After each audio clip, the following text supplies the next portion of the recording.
Today on How It's Made. Upright pianos. Flags. Wet-dry vacuums. And medieval axes.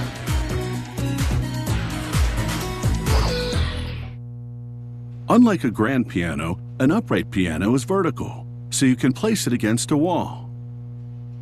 Uprights come in various heights. The taller ones have longer strings and a larger soundboard, so their sound is closer to that of a grand piano.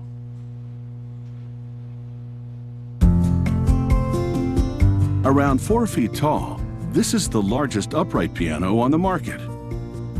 It's designed for those who lack the budget or space of a grand piano.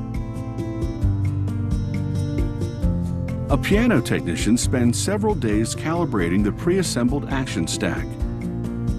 It has 88 wooden hammers with heads wrapped in felt.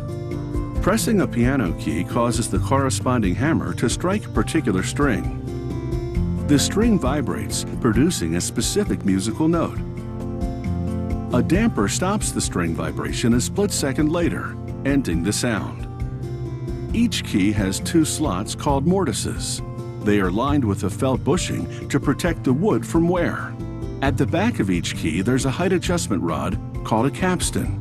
Each key has an embedded lead disc. This disc equalizes the pressure that's needed to play an individual key. Without this pressure equalization, you would have to press harder on the bass keys because their hammers and strings are heavier. The soundboard is already installed in the piano cabinet under a cast iron frame. The technician checks the clearance between soundboard components. He verifies that each steel string is properly wound to a tuning pin at the top, loops over a hitch pin at the bottom, and passes over a wooden bridge in between. After making necessary adjustments, he measures the pressure of each string over the bridge, a critical factor for producing fine tone. Then he tunes below the bridge, adjusting string tension as needed.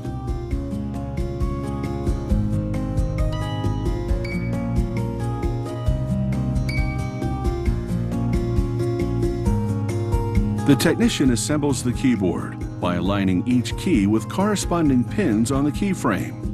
He uses round spacers called punchings to equalize height so the black and white keys are level.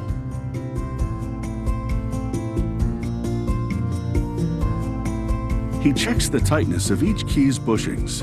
If a key needs to be loosened, he compresses the bushing and widens the mortise. Then he installs the action stack directly above the keyboard, attaching it to bolts mounted on the cast iron frame. He presses each key a few times to make sure it functions properly. If it doesn't, he adjusts the capstan to better strike the key.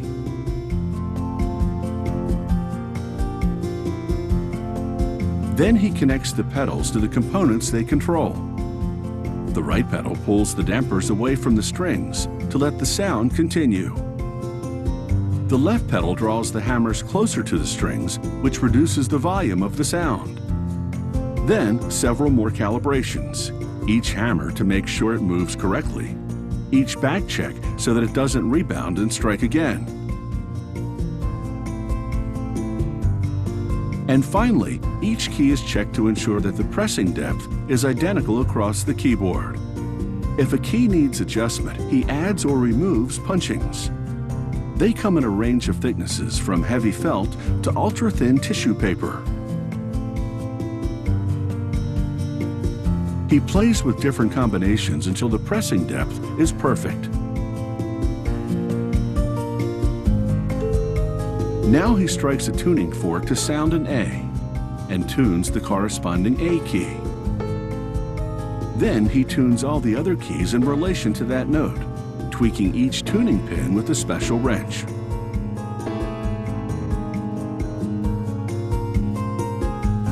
An assembler completes the piano by mounting the remaining sections of the cabinet. This cabinet is made of wood and laminates, coated in high-gloss polyester resin. An elegant yet simple exterior, enclosing very complex internal workings.